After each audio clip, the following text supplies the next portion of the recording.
right, ladies and gentlemen, I'm out of breath, but she's straight as an arrow. I line sanded the whole thing, crisscross pattern, 220 grit.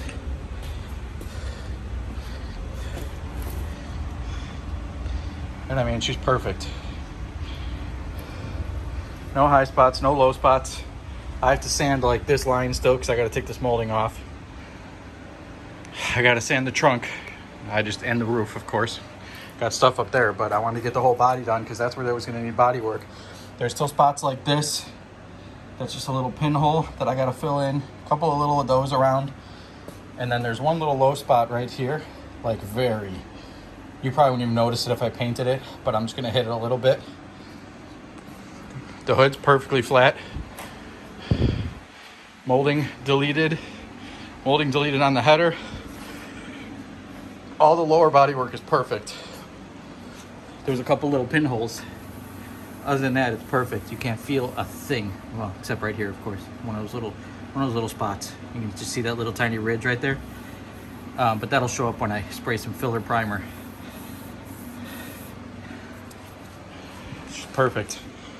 And then the driver's side, the whole header panel's done. The whole roof hood is done. Driver's fender is all done except for one little spot up here still that I'm almost done with.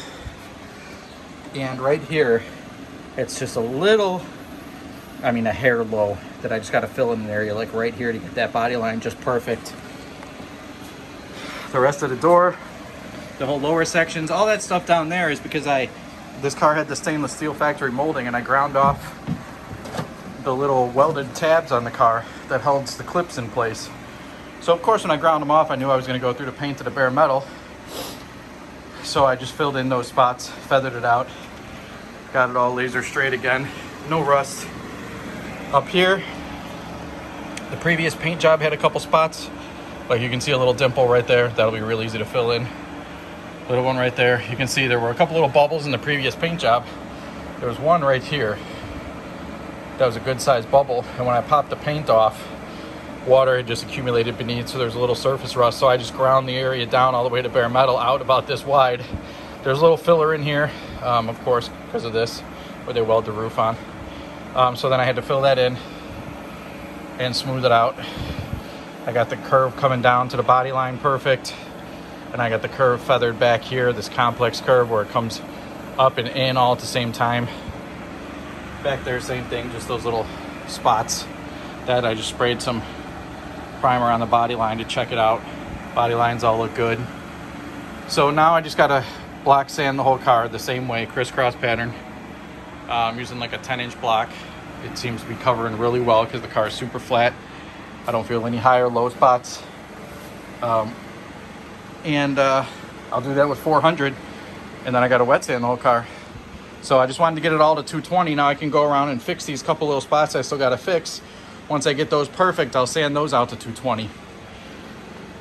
In the meantime, I'll take like the mirrors off so I can sand all in here, sand up here. I'll get the stuff off the roof so I can sand that and sand the trunk. The trunk is already DA'd down to 400, so that should just be a quick going over. That should only take a few minutes. Same with the roof.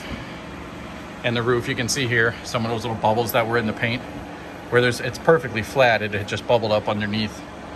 So just got to sand it all out, but she's almost done. So a few more times around this car, she'll be done.